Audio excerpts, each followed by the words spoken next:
Okay, welcome back to Physio Matters. Delighted to be joined here today by Melrose Stewart, who we're going to be talking through a very contentious topic at many times, or any time really, but at the moment it's a really hot topic and something that is being discussed, especially in the context of physiotherapy, and that's sort of race relations, race issues, diversity with regards to BAME in physiotherapy, being floated by many people across social media, and therefore as Physio Matters is sort of duty to reflect some of the topics that are important to us at any given time, but particularly when it maps onto not just MSK practice but broader physiotherapy. So it felt responsible for us to sort of find people to talk to about this, and Melrose was just perfect for that because she's been on our shortlist for us for talking about a few different things, older persons' health and well-being, for example, and we were sort of trying to queue that up for a later date, but it seemed sensible to talk to her about this because she's written some really thoughtful pieces over the years that have really got our attention.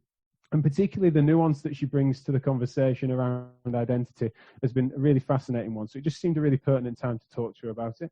One thing I wanted to make sure I brought forward from the outset really is this notion that this is a topic that in many ways, especially under short notice circumstances, I think there's many parts of me that just thinks, right, just change tactic a little bit, throw some softballs out. Let's just offer a platform to talk broadly in a description term about the issues rather than trying to do what we would normally do, which is to research it, look into some statistics and offer some counter narratives, even if it's as a devil's advocate. That's kind of what we usually do. And that's what I want to do because this topic deserves that attention. It deserves that we don't necessarily approach it too vastly differently than we might do another topic, just as a matter of style. And so I'm just putting that out there. Me and Melrose have talked about that ahead of time, and she's happy with that. And also, from what I can tell from her writings, that's her style too. So thank you so much for being on the show. Could you introduce yourself in case folk don't know about you to the listenership?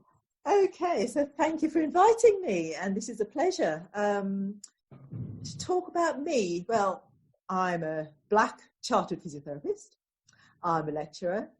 I was born in Jamaica, and it depends how much you want me to talk about because I can talk at length about experiences. But I qualified in 1976, so I have had a long career in physiotherapy.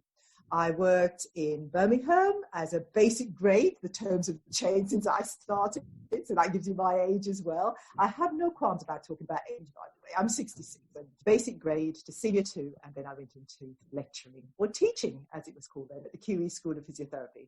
And then at the University of Birmingham as a lecturer, I worked as I helped part-time as a practicing physiotherapist to keep my hand in, but then lectureship took over. So yes, here I am as a physio with lots of interests, which has changed over the years. Yes, for sure. And so with regards to it seems smart for us to start with the context of the time as to why this is an issue that seems particularly important to talk about right now, although an issue that we could have at any point in time is something that would be of interest to people, but it seems to be pertinent at the moment. Could we talk a little bit about what it is about now that makes people talking about it particularly?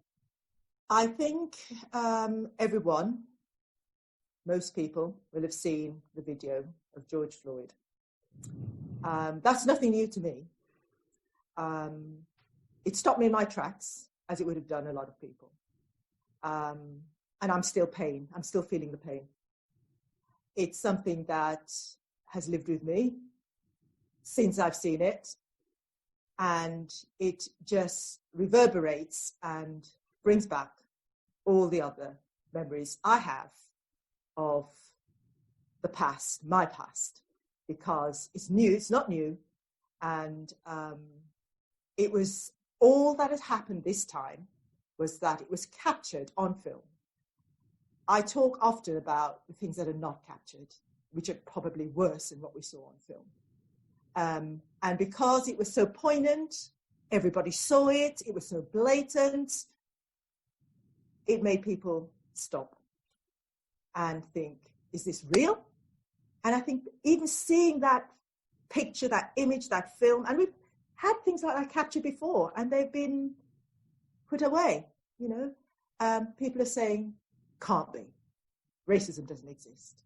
Well, this is why it's so poignant, because we've got the technology, people are capturing more and more the barbaric treatment and brutality that has been meted out to black people. Yeah, and so that seems to have made everyone reflect not just on the particulars of the police brutality and the context around the US race relations, but also then look to how do these variables play out in our society, different countries, but also then it's also taken a turn, as we'll talk about, to how is that applying and playing out in an interprofessional context, which we'll certainly come to in the body of this. And so it's historic. I know from the start of my career that I have been treated differently. I can identify many situations where I wonder, if I had been white, would that have happened? And we can talk about those later if you like.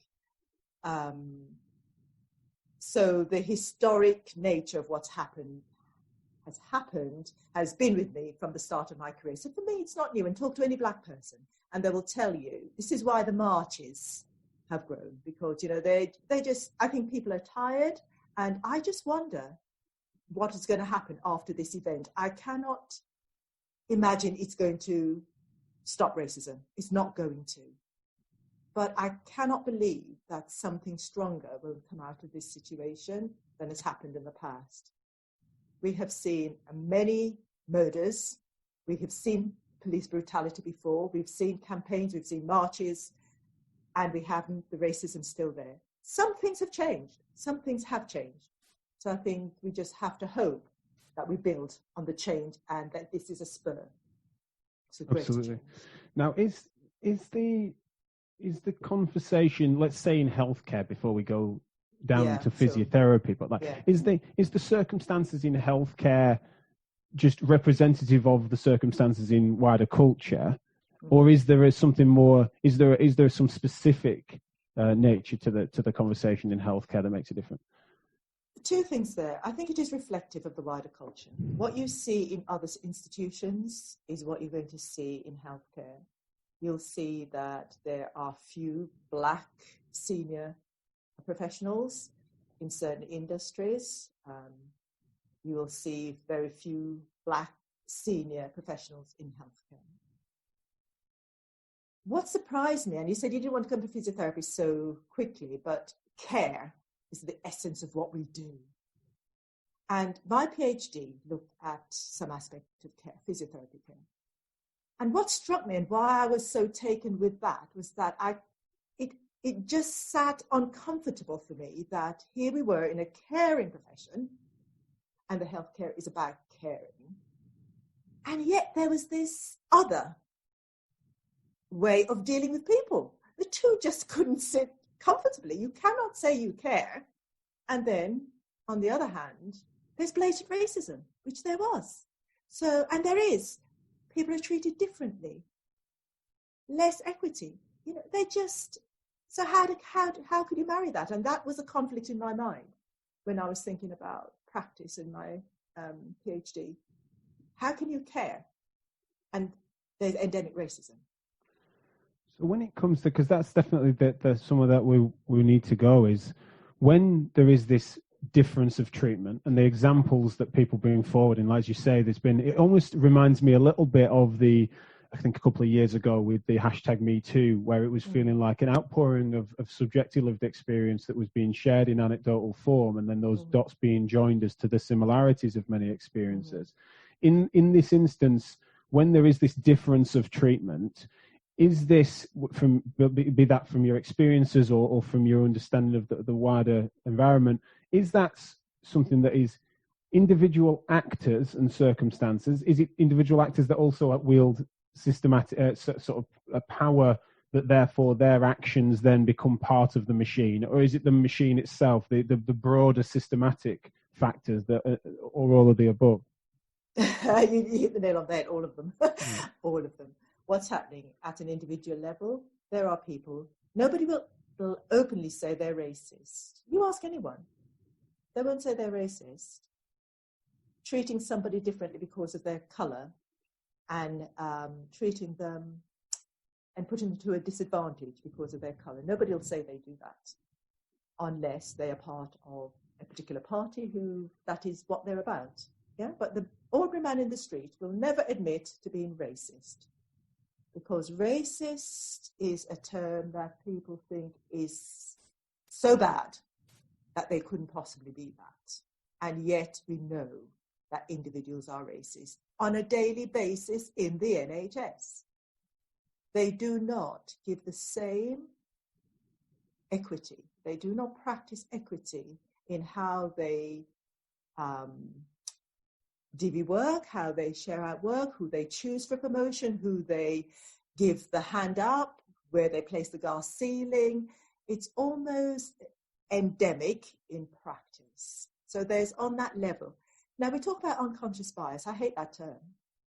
I hate that term because it's saying to me, I don't know that I'm doing this. And yes, okay, and this is where I can come on a level with individuals, because when they turn around and said, I didn't mean that. I really didn't mean to hurt you. I really didn't mean, but that's how it came out. You did hurt me. This is what happened. So there's that element where people are saying it's unconscious, but to some Black people, that is almost saying, well, they will turn around and say, you should know better, you know, but I can, it's a halfway house here. So there's an individual level. Then there's a level where the systems in the physiotherapy school, in the hospital, where it's almost traditional to do certain things. You know, there's the senior who's palling with certain juniors who will give them the opportunities. You're not part of that network, so you don't get that opportunity. And then as you go up the ladder, few and fewer Black faces are seen. The higher echelons of white individuals never interact with Black people at a lower level. And in fact, what this current situation has shown is that there's a lot of people saying, I didn't know that's what was happening. I didn't know it was still existing. I don't mix with Black people often, so I don't know. And so it's on a number of different levels. At an individual level, where people will turn their back and say, I don't think there's any racism. There isn't any racism. They won't even accept that there's racism. And I think that's one of the starting, but we have to change that. If you have never faced racism, never seen it, do not tell someone it does not exist. Talk to the people who live it, who've gone through it, who feel it, but do not discard it and say it does not exist. Racism exists.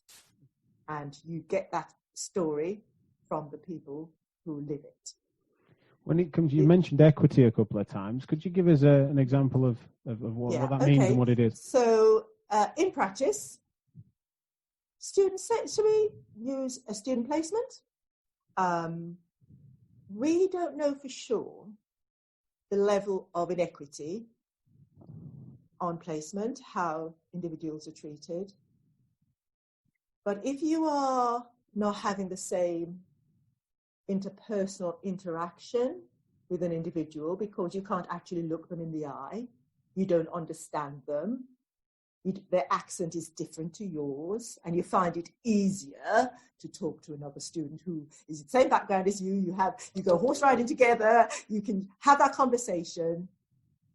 Now, that speaks for itself, where unless you make a conscious effort to say, look, I know where my biases lie, I know that this is what's happening, I am aware, then you can see how easy it is to give the opportunities to an individual where you have the easy conversations. Students tell me that they feel uncomfortable on placement because they feel they're treated differently, because they have a different accent.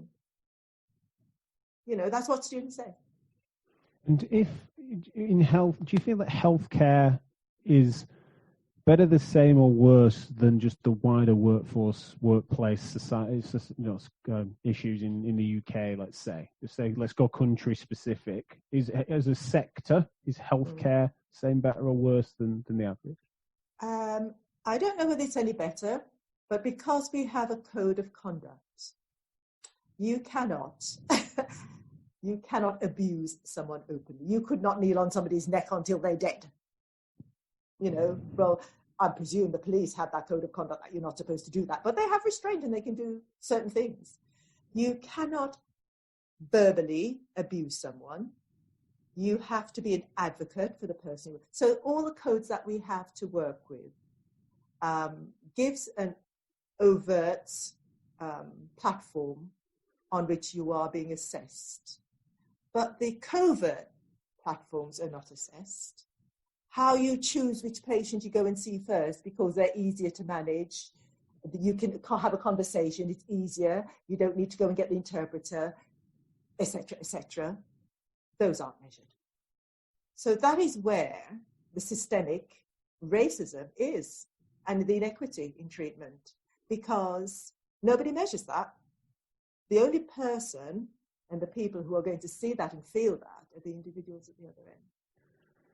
So when there's some statistical differences, then when we identify sort of the BAME participation within the workforce, be that in healthcare, physiotherapy, or in anything, and we recognise how that maps onto the broader workforce, and understand that then there's an underrepresentation relative to the patients that are being treated. Mm-hmm. Then one of the things that whenever we approach a statistical disparity in anything else, or when there's something to be analysed, then we look at all the different factors that could contribute to it, so that we don't infer causation from correlation. One of the things that when I've been observing some of the stories and the harrowing stories, as well as then the associative statistics that are put to them, then is there a risk sometimes, because of the power of the subjective story, that when the statistics are attached to them as evidence of a multiplier of that subjective experience, in such a way that in other issues we would look at a multi-level analysis as to why something is happening, but almost in this instance that the causal variable is that the systemic and endemic racism within a context, that is the water in which we swim, therefore all of the other factors affecting things happening are actually less relevant. No, I don't.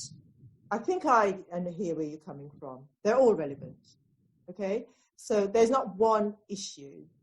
You can say racism is a factor, but what are the contributing factors to that? So you can break it down.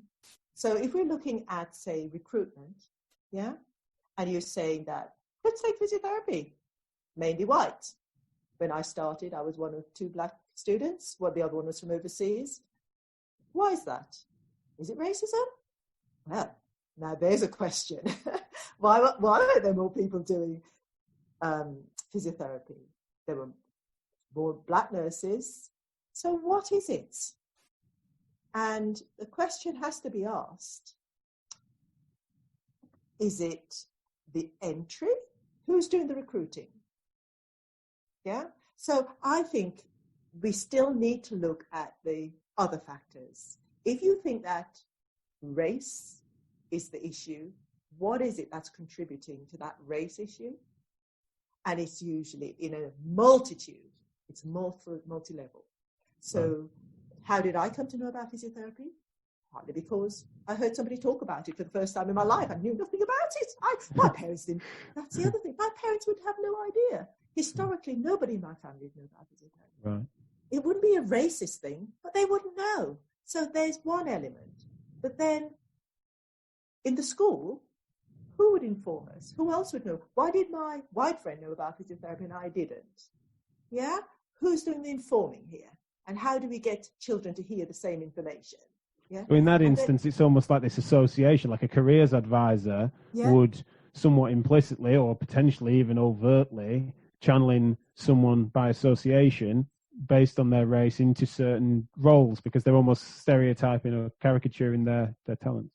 That was certainly commonplace in school. Right. Commonplace. And you talk to, and I think this is where we have to talk to the people who experience it. Nearly a lot of my colleagues, the expectations for us was to go and do what your parents did, work in a factory, probably become a nurse. You could be a bus driver. You could be a train driver. I could be, if I was really good, a teacher in a school. But yeah, or sports, or we could sing, or we could dance. The expectations were that these students, all these pupils would do certain things because that is the lens through which imperialism, historic racism, the devaluing of people, that's how it's played out when you're a child. So there's that social expectation then as to what I'm trying to pick my words now. It's all right. There's the social expectation of what black and brown faces would do in certain social settings. Of course. Then what you're saying as well is that there's this cultural piece of what BAME people would and families would naturally consider to be typical roles in which they would go into or inspire their kin to do. Is that part of the conversation? Is that there's almost then an expectation being played out both internally and externally? I can tell you the expectation of BAME families, and certainly expectations of the migrant families like mine, is that your children would do so much better than you, that they would aspire. They'll tell you, doctors, lawyers, the high achieving jobs. That's what they wanted for their children, the things that they didn't have, couldn't expect to have, but their children were going to get it. So the expectations of families was the top, and still is. That was very different. That was in stark contrast to the expectations in school. And children were bottle-shoed or horseshoed into certain categories. I have so many examples of where the ceiling was put on kids, where they were shoehorned into careers that they could have flown into much higher and better jobs. But because of the culture in which they were being educated, they were held back. And this is why there's a lot of controversy at the moment around teacher assessment for A-levels.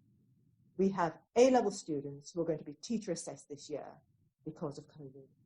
There is a groundswell of anti-teacher assessment for Black kids because historically they have been negatively marked. So their projected and expected grades have been lower than their actual attainment. The expected grade is, now, that I know, I have experience of that.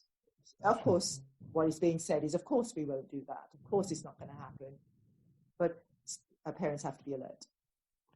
One of the things that's been talked about a lot and almost comes underneath what you were saying about how is that happening, what's downstream of it, who's recruiting who, etc. The role model piece has been described, and that's one of the things that's been most prominent in the social media conversation as I've seen it in recent days, weeks, is this notion of having role models to aspire to those roles and feel like that the language has been used that look and sound like me doing roles that I might aspire to. How important do you feel that is? What a great question, because you know what? There's a society called Reach Society, and this year we were due to have an event where we were actually going to use role models at the highest levels across the country at the University of Birmingham. It's an event which has been going on for 10 years because the Black community recognized that children needed to see people like themselves as dentists, doctors, or just high achievers in whatever role they chose for themselves. And this is something that is critical for youngsters to see. And the event was due this June, and COVID just stopped it, unfortunately. But there was an event last year in London. It was visited by 1,500 parents and children, because children, one little Black boy came up to me and he said, "Can Black children be architects?" What a question! I am still reeling. I am reeling. And I am saddened that this is last year, Jack. This is last year. How can we have our black children asking a question like that? Like for me, it's almost like a permission piece, isn't it? Like he's wondering if that's allowed, and exactly. Yeah, bizarre. And would a white child ask that? No, they'd assume. One of the things that I'm interested in is that, and I think that I can only. This is where I describe it as being almost like the upper limit of where I can. There's clearly something in this that I just really am struggling to see because of the identity in which I carry, which is that when it comes to the role model bit, is that how specific does a role model need to map onto your identity for them to be able to be a role model? So when I think about, I look on and think, especially in physiotherapy, I suppose it's not perfect, it's certainly not a good enough analogy, but it's just something that's relevant to me, where I look on and think that all my role models and continued mentors in the profession are female and are certainly of a difference in generation, as is the nature of aspiring up intergenerationally.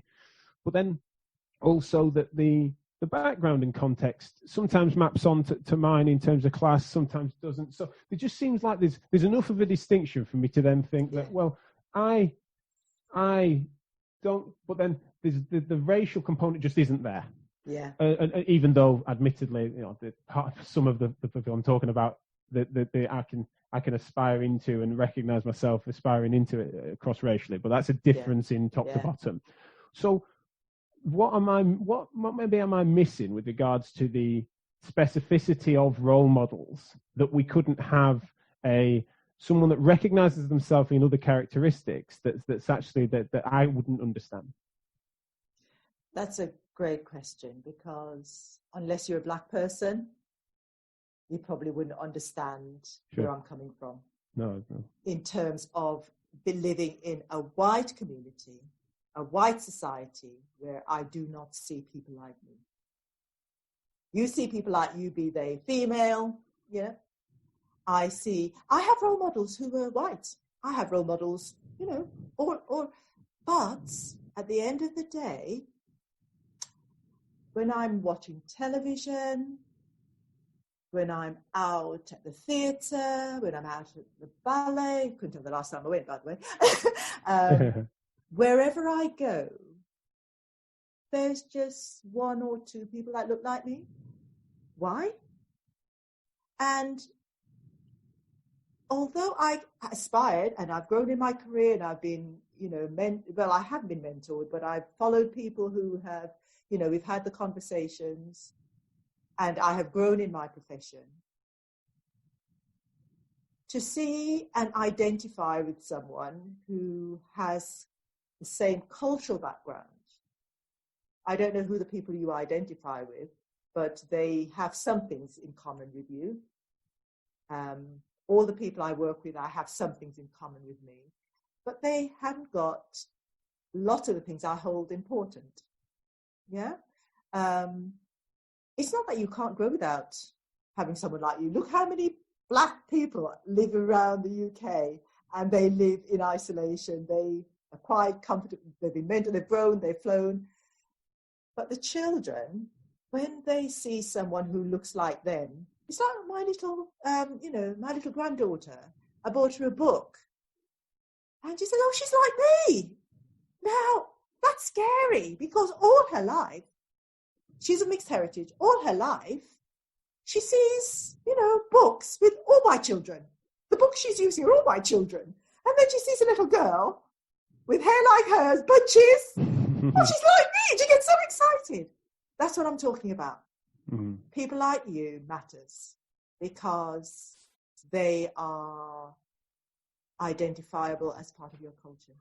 Because I think that's really interesting, and I'm glad we've been able to talk that through, because when I think about what it is about people that I've aspired to emulate, or that have mentored me, or that have been role models to me, is that the characteristics that I strongly associate with, I would say almost is like a disposition, like a trait, or a style, or a way of communicating. And I don't mean they've got my terrible accent. I mean that just the way in which they articulate themselves, or the way in which they think, or whatever it might be.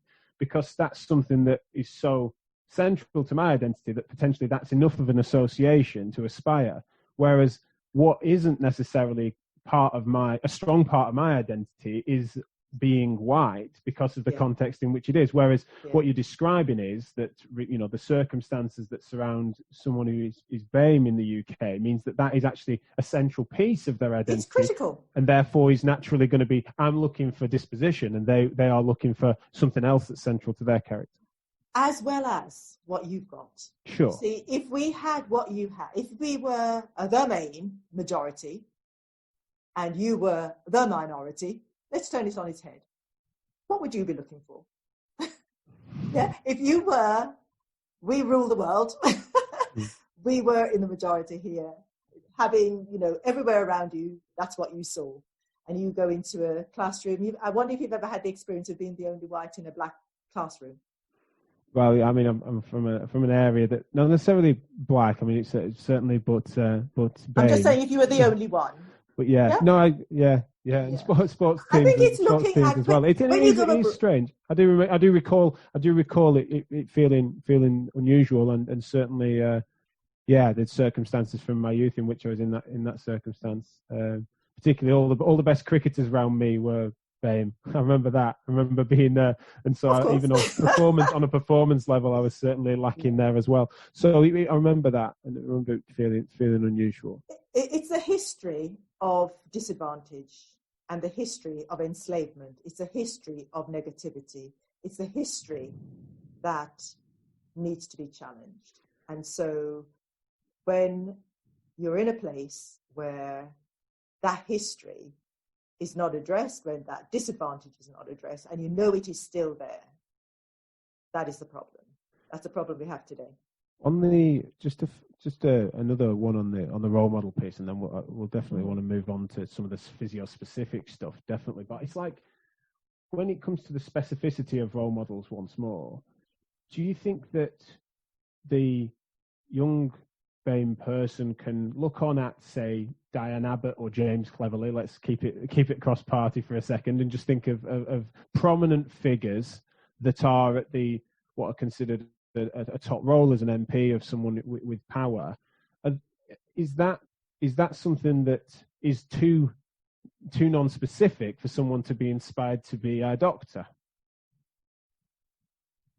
So I'm not quite with you. You say if they see another BAME in a high position, is it too non-specific whatever they do to aspire to use them as role models? Using them as that's role great. models. That's fine. I don't think it matters what they're doing. And this is why this careers event that we're putting on at Birmingham, yes, if they wanted to aspire to be a dentist, or they aspire to be a musician, or they aspire to be whatever they were aspiring to be, if they were talking to somebody else who'd reached the top of their career, that didn't matter. But what would be ideal is they could find somebody in the area in which they're interested. So if you're interested in a particular area, it's great to find that role model. But we haven't even got there yet. Right. You know, our young black people see very few in the fields that they want to aspire to. We need more individuals. We need to have fair representation across the society. So our black students, if they wanted to talk to an MP, and they wanted to be an MP, they could. If they want to be a deputy, there is one. But at the moment, we haven't got this spread of role models because the society hasn't got to that place yet. So they will aspire. But, you know, I remember saying, oh, gosh, there's a black, you know, whoever, if they're in a high place, because it is still so unusual. Or black airline pilot. Gosh, how many have we got in this country? Sure. You know? Is it something that when you were, because you're such a trailblazer, and I know it's something I hate that term. You don't like that term, sorry. Well, not really, but I can understand it. I hope you can understand. Yeah, I mean, I mean, feel free to pick your phrase for me there, but it's something that when I think about, especially with regards to the timing, and I know that it's not something I've spoken to him about, so I don't want to say but too much about the specifics, but he has written in this direction before. But Uzo Ehioge, who I'm working with on a few other things, he's going to be on the podcast in the future. I've got him on the hook for that. He's got some really edgy thoughts on rehab at the moment. But one of the things that both you and he have done is really trailblazed, or to set a precedent and to push ceilings, etc. So you guys didn't have the specificity of role model as we're describing it, as you're hoping to emulate, and that people can then look up to you and do. And one of the things with that is there a risk of saying that, well, I didn't need it, but you guys do? What was it about what you did was able to then do what you've done, although with significant challenge, granted, but what was it that you were able to do that didn't require the specific role model that we're describing? You have to ask at what cost. Right. You have to ask at what cost. There are a huge number of successful Black people, huge number. And I know that in many situations, we had to perform over and above what other people wouldn't need to do, other white people would need to do, other white children didn't have to do. When I see children who have reached a high level of performance in anything, Black children in particular, I understand some of the hurdles on that journey to get them there. We know that psychological stress is huge and much higher for certain groups, Black groups, than for white groups. Because all the time you're crossing the T's, dotting the I's, being careful. We know that disciplinary matters are greatest in the BAME community. They are disciplined to a much higher degree than their white counterparts. So all the time, there's this issue of making sure you don't overstep the mark, make sure you do this correctly, because you know whereupon your colleague, your white colleague might get away with it. You're stamped on straight away. Why? So how did we do it? We didn't need role models. Of course I did. I would have loved to have been mentored. I would love to have had the role models to take me there. My career would have been different, probably better, so much. If I could have experienced what we're trying to put in place now for the young Black students, that we are role models, come and talk to us. That network was just not there. But it's like anyone who's paving a new pathway. It's hard if you're at the front. And I wouldn't say I'm at the front. There are others before me. What I'm hoping to do is to make sure that whatever I do is going to can be built on by others who come with me, and to share it and to just do as much as we can, because I understand the stresses that I've had to go through and the battles I'm still going through. It's not gone away. Obviously, sure. I'm not going to talk openly about some of the interracial tensions that I'm still experiencing, because some things are sensitive and you have to be mindful of where you say certain things and how you manage certain topics. And this is the other thing, you're always being mindful. Why are you having to be mindful of the sensitivities around racism? Because it impacts on you and where you go. We know that a lot of, especially in this situation now where we've got the problem with COVID and the PPE and all this stuff, individuals who've spoken out about not having appropriate and sufficient PPE equipment have been disciplined and told, keep it down, do not rock the boat. And so there's always this element of protecting yourself. Sure. Because, the discipline's greater for you. So where does physiotherapy specifically fit within this? I mean, we've definitely talked a bit about this. Oh my! But yeah, what is it? Because I was just saying before we went on air about taking a deep dive into the statistics, and it's that, interestingly, as a profession compared to other professions, it's actually one of the things that ends up being a sort of drag effect on the diversity statistics. So the sort of headline from what I've been able to tease out, and we'll be able to provide the resource material, because some of it we've had to do the arithmetic ourselves on, and many thanks to Emmanuel for helping me with that just before I went on the call, is that there are areas such as medicine in which BAME, it's seen as sort of statistically overrepresented, or it's not the right term, isn't overrepresented, but compared to the broader UK workforce. And then there is on physiotherapy, though, so say, even though we haven't had a census since 2011, and so that feels like dated information, but generally speaking, it was seen as being, say, between 14 and 16% BAME population of the UK. And forgive me if I'm getting these wrong, I can be corrected on it, but it's just that then in medicine, you can have areas, particularly areas of specialty, that can be anywhere between, say, 15 and 20%. But then in physiotherapy, especially NHS physiotherapy, for where we can get the best data, then it ends up being more like 8%. And so we're looking at potentially it's underrepresented by 50%, specifically in physiotherapy, which begs the question then, rather than us speaking on generalities, do you think there is anything that's specific to physio that is a really, that we need to look to ourselves about as a profession? Mm-hmm. I think it's complex. It's very complex. Where in my university, medicine is oversubscribed, and huge numbers of BAME students. Dentistry, law, huge. Now, those courses have students with the similar levels of A levels as people in physiotherapy in my university. Right. So they're choosing careers, traditional careers, like medicine, law, dentistry. There's something historically about migrant children or children of immigrant families knowing the traditional professions. So I think there's something about exposure to what you know. A lot of students who come into physiotherapy, when I do interviews at the university, why are you doing physiotherapy? Oh, my mum was a physio. I knew a physio. I've been to physio. I've done physio. Mm-hmm. So that's a background. You know, I've experienced it. Yeah. I know about it. My mum is, my family is. When I came into physiotherapy, I didn't even know there was physiotherapy. There's a word, physiotherapy. I didn't know what it was. So, but we're talking a few years back now. Yeah, a long time ago. Things have changed over the years, I know.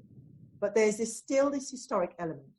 On top of that, we know that physiotherapy arose out of a white middle-class background where this was sort of a female-dominated profession, yeah? And so it was for women, you know, it's a nice job, kind of job where women could have a recognized profession. Why hasn't it changed over the years? That's a very good question. Some courses around the country have changed. They've got a high percentage of BAME students. And I look at the ones in London, and I look at some probably in the north as well. But mainly in London. UEL had high proportion. This year, our course has got a high proportion and is representative, but historically not. It's changing slowly. Why hasn't it changed? There's this culture still. Of attracting, well, who do you see in physiotherapy? How many people see a black physio like me? We've got a few more black physios, and we know that they're mainly female. So why are, the male students, black students, going to want to come into physiotherapy? They do now because there's sport and there's more exposure on television. So social media is making it more accessible, making people see that there's other people to come in. But you have to ask yourselves, what are schools doing about recruitment? I know we spend a lot of time looking at how we recruit, yes, and the type of strategies we use to get individuals into the school. So it's not through lack of trying, but I think we still haven't got it right. And when I went into an infant school, primary school, to do health promotion and do some exercise with the children, the staff didn't know much about physio. So, it's about education as well. So letting people know about physiotherapy. It's relatively small. That's the other thing. You have to think, although there's 60,000 now, but when you compare that to nurses, that is huge. So we have to look at proportions. I make no excuse for physiotherapy. I think it is where we are in Birmingham, it's because I think of A-level grades, and we know that a lot of BAME students, they've got the grades, but if they're going to come to this university, they're going to go to medicine, dentistry, and law. Why not physiotherapy? Historically, it doesn't have the same status. So from what I think is that's partly it, but also that we have to look at how we talk about it in schools, how we, as a profession, how we reach out to with these sorts of issues. They're complex and they're intersectional. What are the intersections with class and culture that might be influential within the physio piece? It is definitely class. There's how do we, I often speak, well, I do sociology with the students on the course that I run. They find it so difficult. They find it so difficult. And I think it's because of the recruitment, the type of students we recruited, because one, physiotherapy students are health. They talk science. They don't talk sociology. That we've got to change. We've got to change that. Yeah, they want anatomy. If it's not about muscle attachments, then they're not interested in it. It's not about muscle attachments. It's about people, the socioeconomic context in where people live, how they get into physiotherapy. How are you going to treat somebody in the middle of Birmingham? You know, when you're from, out in Sussex, you've never interacted with black people. And people, the students tell me that still. They've spent their lives. I don't know if you saw the tweet I sent out today, but one of the students told me that she was just amazed by the tensions, the interracial tensions, because she just thought things were okay. Now, that is the battle we have. Until we start having the dialogue, we've got to have the dialogue. And this is why social media and podcasts are so good. We've got to have that dialogue with people who've never experienced, never felt it, or can't see it. They don't know what I'm talking about. It doesn't happen. It's Mel. She's black. So, she's like, no, it happens. It's around you. Just open your eyes. And so one of the things that when we think about the class and culture piece, it kind of, then I get a bit nervy when I think about the fact that there's so many assumptions that need to be drawn to infer that, it's almost like that's part of the stereotyping process, is to infer that there's a relevance to black culture or black communities that would be then, you're almost having to attach lots of different identity variables that might be therefore clumsy and somewhat racist, similarly to infer that black people are of a working class background. Or otherwise, is such that you're painting with such a broad brush that it almost feels like that becomes part of the problem. But then similarly on the flip side, it could account for some of the statistical variables and make it a more accurate analysis. So do those factors, is it smart for us to talk at that level of detail, or is it actually clumsy? It's smart. Right. We need conversations, we need dialogue, we need research, we need to investigate. Because if we don't, we talk about being patient-centered, people-centered. We'll never get there. We'll never get there. We know that I'm one black person. I don't speak for other black people. I speak from my experience. You cannot put me in the same category as another black woman, black female lecturer, whatever. I am me. Okay, so unless you start talking at individual level and breaking it down into those individual parts, we're not going to get anywhere. But you said you wanted to talk physiotherapy. It's not just about physiotherapy. This COVID thing has really got me concerned, and I don't know whether you were going to come on to that in a moment. But we know, I don't want to go through the figures because everybody's been talking figures and the disproportionate effect it's had on the BAME community. What I really would like people to address is that what is happening about the people who've survived, the same number of people, this disproportionate number who will need rehabilitation. The conversation has stopped with a disproportionate number of people who've been affected.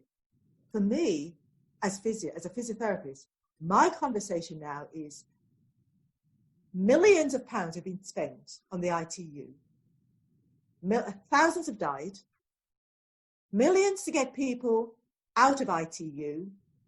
We need the same millions in rehabilitation because we know that a lot of people have left ITU with multiple problems, neurological, musculoskeletal, cognition, all of that. And they are really, really in need of long-term rehabilitation. Nobody's talking that.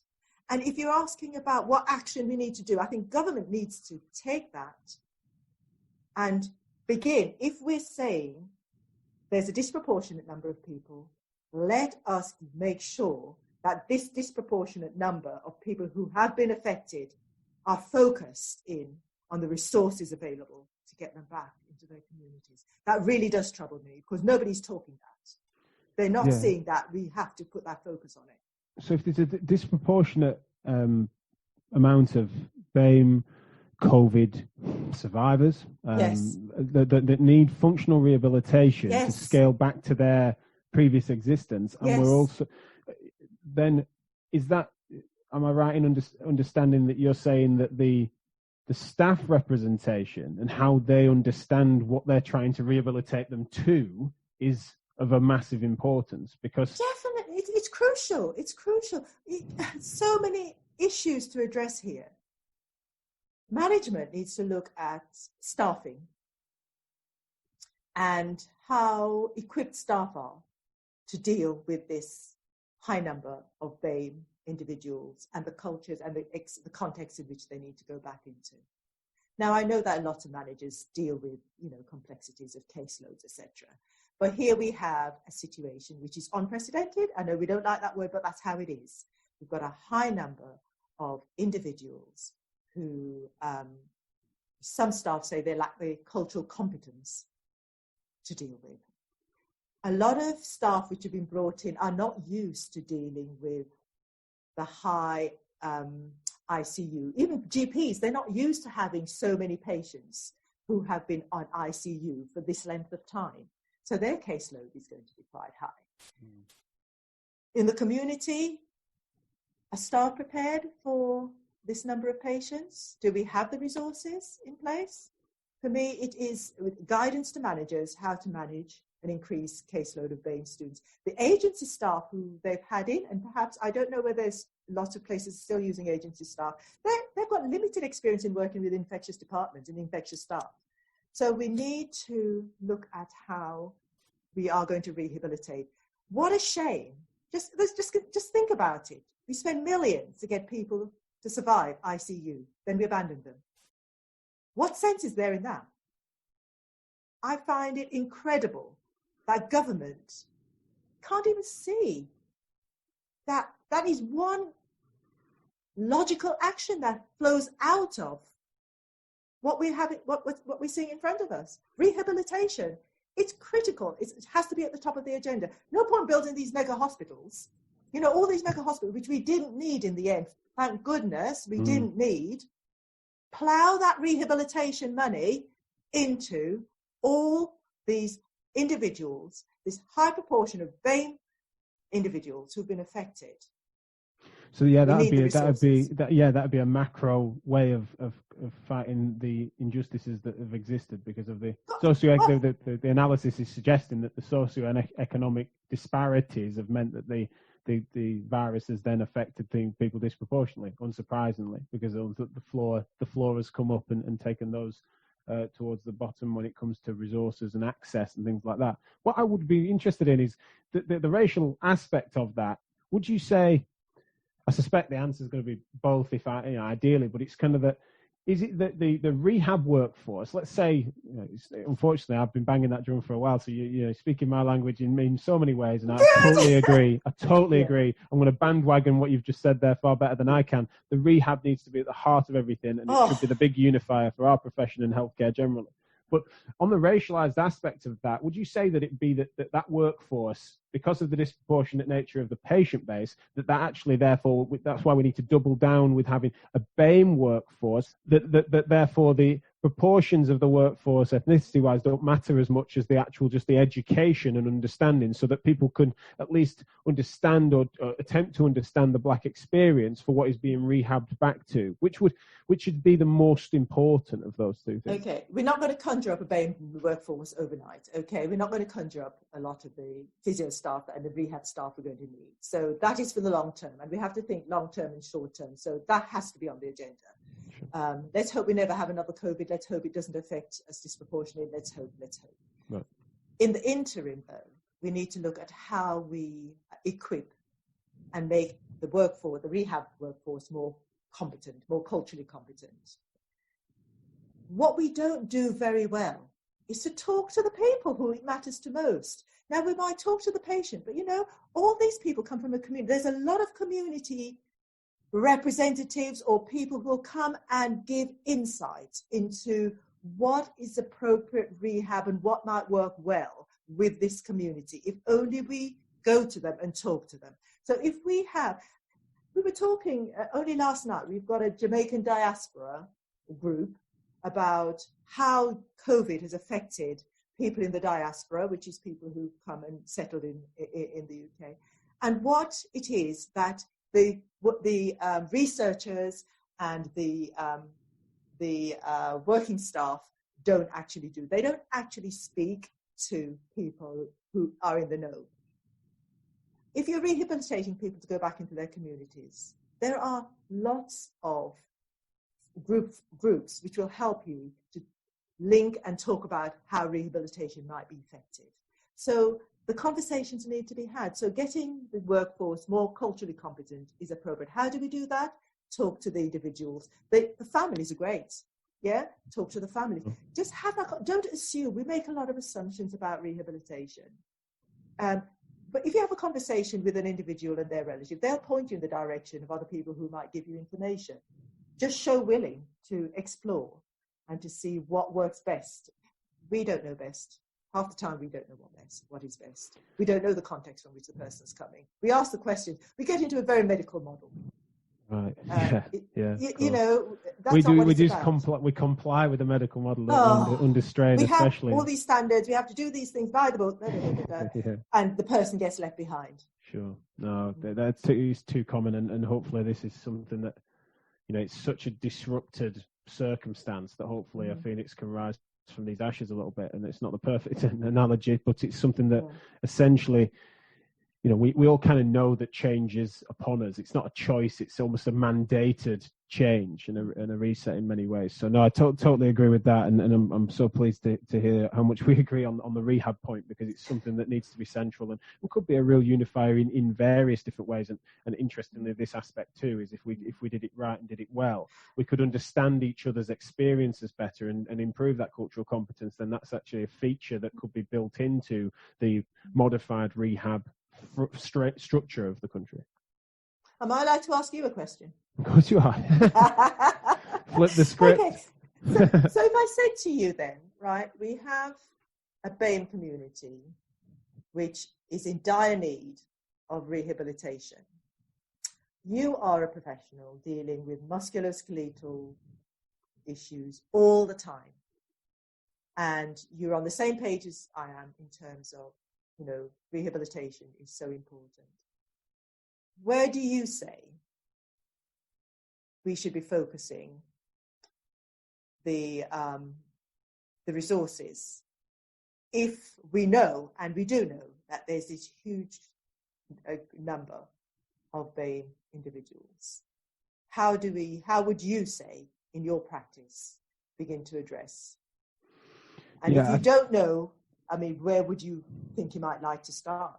For me, the focus needs to be, and I wrote fairly extensively on this, but it was a while ago, and certainly it didn't include any of these features with regards to the racial disparities. But I was speaking about the funding should be flowing into the communities as which it needs, especially with regards to the hotspots of the virus. And therefore, if you were to distribute the resources, funds appropriately into community-based functional rehab, especially with regards to decentralizing, deinstitutionalizing that rehab so that it could be context specific, then you are scaling someone's human function from wherever they are to where they want to get to, that is individualized to them. And therefore, the cultural experience that they have and the tasks in which they want to do and the work that they do and the family circumstances and their living experiences is such that you would then be channeling the funds into the areas in which it's the most of need, because it's actually devolved across the country for where both COVID hotspots are as well as where things are most affected. And then for me, that would naturally, and I would hope, and potentially, you know, I wonder if this is where I'm missing something and there is some naivety to it, but if you did it that way, then it would naturally, because of the overrepresentative of BAME patients within the COVID survivorship, then they're going to be in a situation where that naturally would assist the funds because it's done on that way. I think we're getting there because we've got local commissioning groups. Sure. What did the NHS plan say? You know, we had this plan about rehabilitation. Physiotherapists are supposed to be the heart of this. Now, we've got to hold somebody to account here about resourcing the CCGs managing their local communities. There were supposed to be conversations. They were supposed to be reaching out to community groups to find out what is it that's needed in the world, what's happening. So here is the situation where this must happen. But how do we influence? We have to challenge our CCGs. How much are they reaching out to communities, and where are the resources from government going in terms of what we know to be the case, that here we have a community of people where funds need to be directed. So when it comes to reaching out to the community or to individual professionals that have because that's one of the things that's interesting about patient advocates and making sure that you have patient leadership within, and we've obviously spoken a lot about that on this podcast, is trying to make sure that we weave the patient voices in, but also then professionals within the system can sometimes understand its movement, and therefore BAME professionals, especially in leadership positions, are in a situation where they're often sought out for their opinions on these sorts of topics and understanding as to how to, both in terms of analysis, but also any proposition of solution, or to try and there's, as you've mentioned before, a range of opinion as to where the priorities lie. When I was investigating and researching for this podcast, namely, I spent a lot of time on the statistics to try and understand whether physiotherapy is, how representative physiotherapy is within the wider statistics in healthcare and then in society at large, but also just searching using basic Google functions as to sort of physiotherapy and race as search terms, and uncovered an article that was written during Black History Month a couple of years ago by Uzo, who we mentioned earlier. And within that, he mentioned a point that I had just never really considered, and it was really interesting for him to raise. And it kind of, to me, just exemplifies a sort of diversity of opinion within the community. It would say 20 years ago, when I first realized that physiotherapy would become a career, that the biggest challenge to becoming a physiotherapist was surprisingly not the color of my skin, but actually my gender and class. And then he summarizes in saying, this outlook is not influenced by the colour of your skin or ethnic background, it's influenced by your work ethic. So he was inferring in this instance that there were actually features certainly that felt more prominent beyond his race. It's something that I just wonder what your thoughts were on that, and also what you mentioned before about how there is such a breadth of opinion in a specific context by context basis. Yeah. There are Black people who say there is no racism. Yeah. There are, because other issues are important to them and it hasn't affected them. There are individuals who say their gender is the most important aspect of their life. We cannot speak for everyone, and we have no intention of doing that. What we can do is recognize where there are systemic issues for the majority of a certain group. What we have got to be careful of is that we do not stereotype and we do not assume that Black people will be interested in this topic today. Why should they be? White people won't be interested in this topic today. Sure. Because it only affects certain people. But from the thousands we've seen on the streets protesting this week, millions now, I would say, there is an issue about equity and around race for many people. We can't speak for the individuals. Individuals have their own context in which they live their lives. If it's not the race issue for them, but because it's not the race issue for them, doesn't mean that it's not the race issue for many people.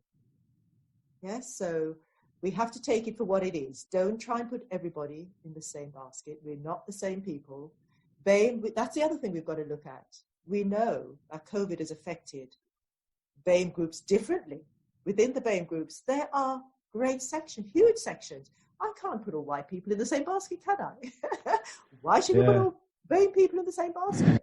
It's one of the criticisms of the terminology of BAME is that fundamentally is that to offer that as a category is essentially to say non-white, and therefore fundamentally delineating that, especially when it comes to medicine and the reasons as to why this might be happening, is a really interesting and good point. Even the term itself is controversial. Everything we do is controversial. Sure. Is it BAME, Black and minority ethnic? Is it Black, minority ethnic? Because they have deep meanings for certain groups. Now, we're never, ever going to iron out all the differences that we have. That's never going to happen. But there's some basic standards to which we all work. And those are the ones that we've got to try and find.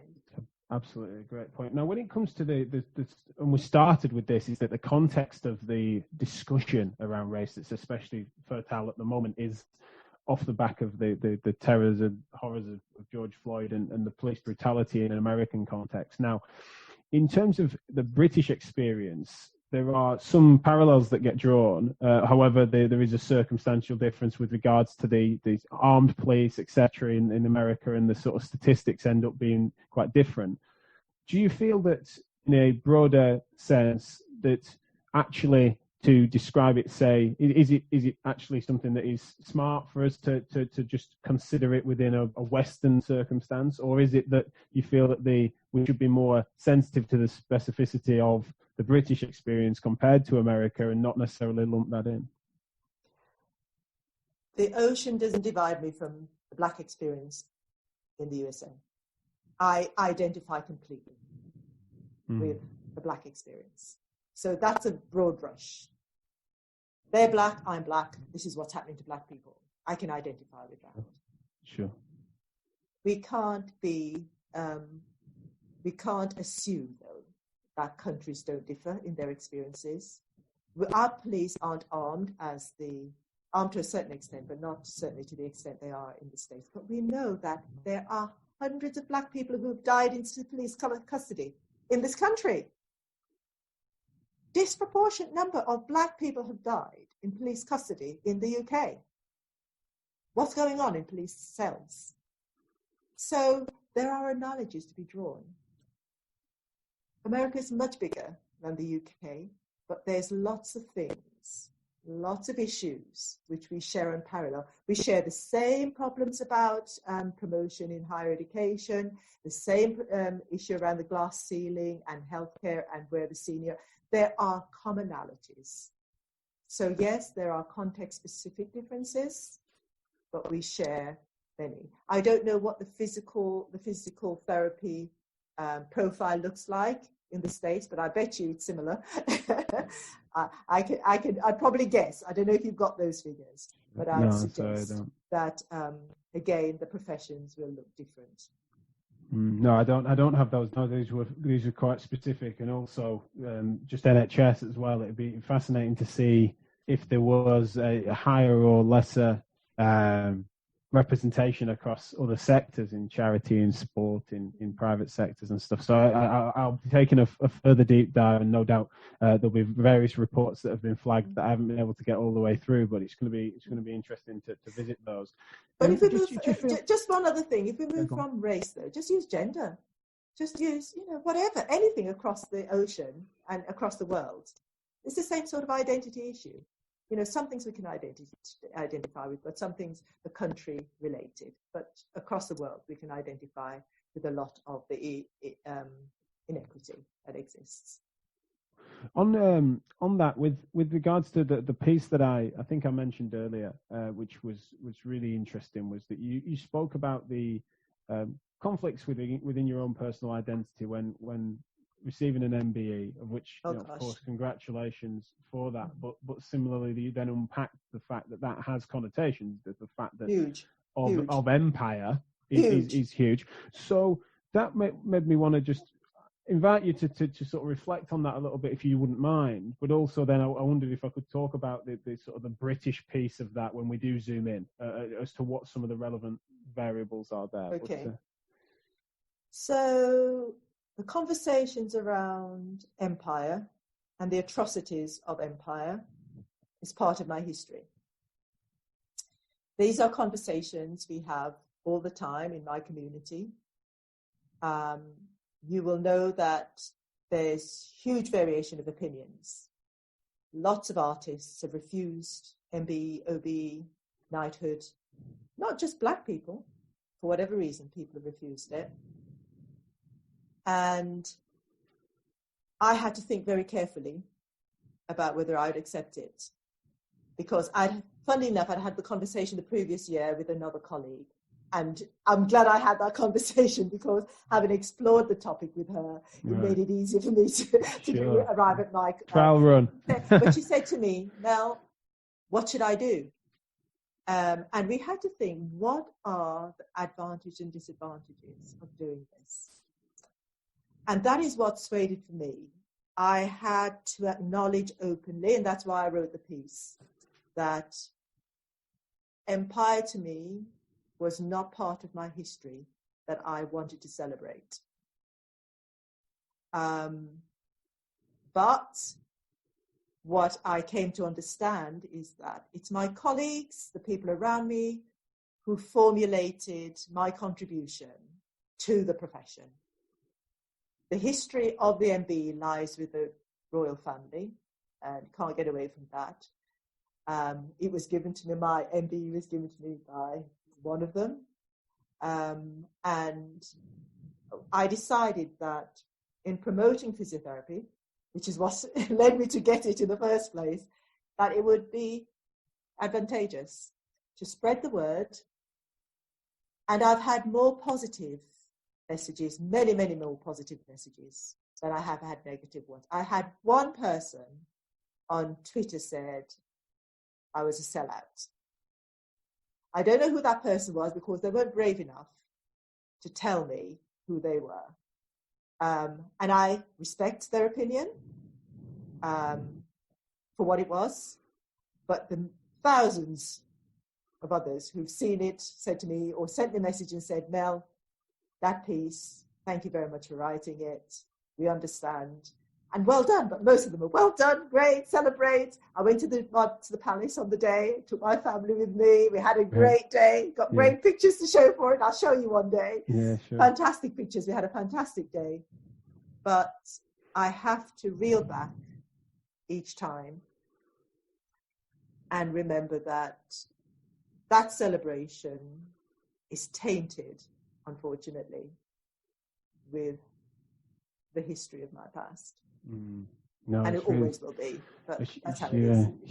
Hugely interesting, and thank you for not just there now as a snippet, but also the writing that you did to reflect that and also bring that forward, because it's something that is so deeply personal, but also is a good thing for us to all sort of understand and reflect on that internal conflict that you were willing to share publicly. So thank you for doing that.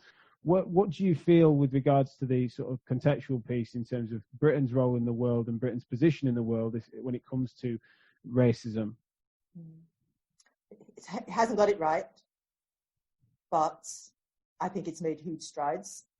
Right. I'm sitting here as a Black person who've experienced racism all her life, experiencing it now. But I see where there's a tolerance. I see where there is scope to make a difference. I see that there has been change. The laws, although they don't always protect, they're there, and we know that people still are not treated appropriately. They are there. And I can only compare that with some countries where there's actually laws that don't protect people, or there aren't any laws at all. Our trade union movement, our workplace activists, all the activists in the community have fought the fight, and we have made great strides. Long way to go. And right now, we see just how far we still have to go. People can vote, though. You know, we know who our leaders are. We vote for the people who we think are going to make the difference we want to see. It's in our hands. This is the other thing. You know, it's in our hands. Silence doesn't work. People don't vote, and then they complain about the situation. We have that opportunity. So I feel Britain gives the opportunity to people to have a voice, whether we use it or not, that's our choice. People become very laid back and let things happen and then complain. But we also have the ability to raise our voices, march, protest, and say, don't like this. This is not what we want. This is where we want to go. It's not perfect. It's not changing, but there's a tolerance which I feel is not there in some countries. I haven't lived abroad, apart from in Jamaica, in the Caribbean, and I can see where there's intolerance there as well, especially homophobic. Goodness me, still against the law, you know. So I know where tolerance is drawn, where the line is drawn for some individuals.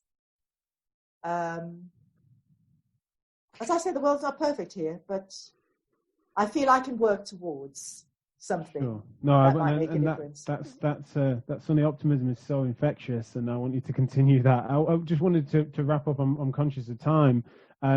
Is there anything that you'd like to say in closing, and any guidance as to, we always said we're never going to solve anything or put any words to rights, but we're going to open a discussion around these things and offer some sort of touch point that people can have a listen to and see what their thoughts are. Is there anywhere you want to either point people to, either your work or elsewhere, or guidance as to what you feel that people should do to mature the conversation in this direction? What I would say is that everyone needs to look at the concept of racism. And to see where they stand, what they understand about it, whether you're white, black, whatever color you want to call yourself.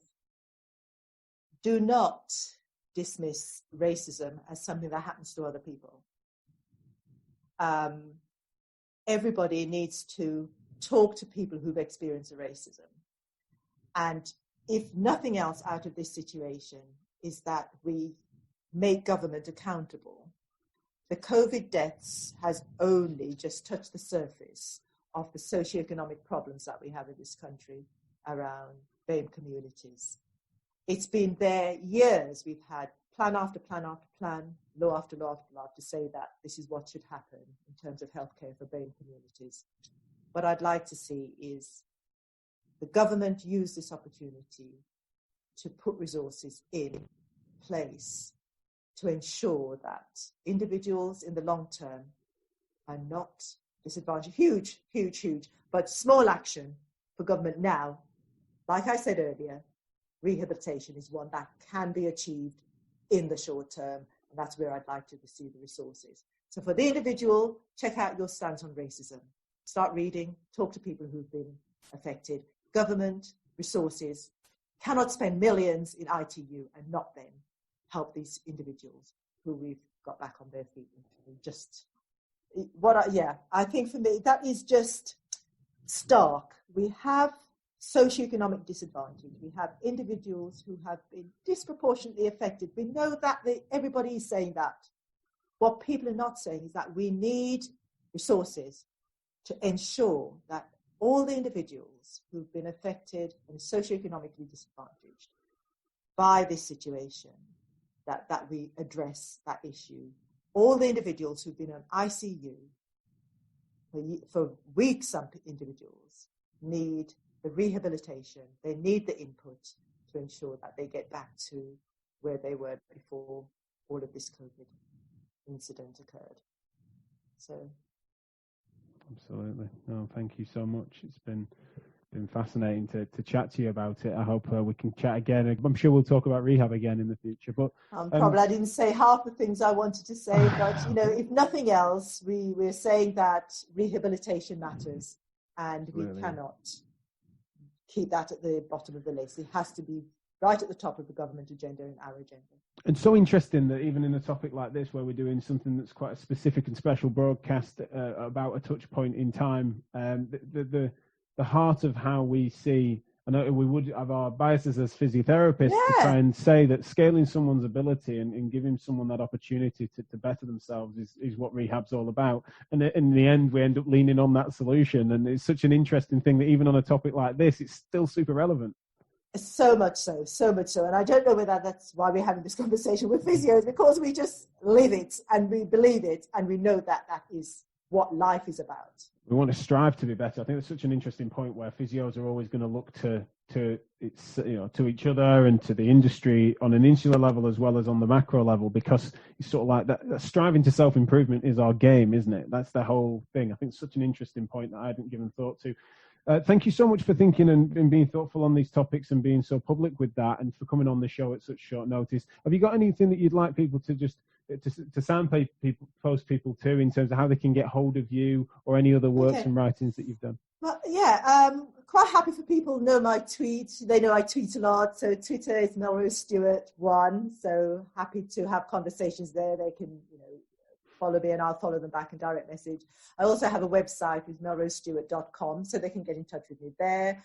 I'd also direct people to, the CSP websites to have a look at some of the great stuff they put on there, updating about COVID and rehabilitation. So I think that's important too. But also, can I just say, people should get in touch with their community and learn about their communities and see what it is that the community speakers are saying about what is affecting them, because I think not enough is being done about communication in local communities. Right, no, fantastic. Well, thank you so much. I'll let you go that's a wrap, and it's just massively appreciated for getting your voice out there and for your time today. Okay, thank you.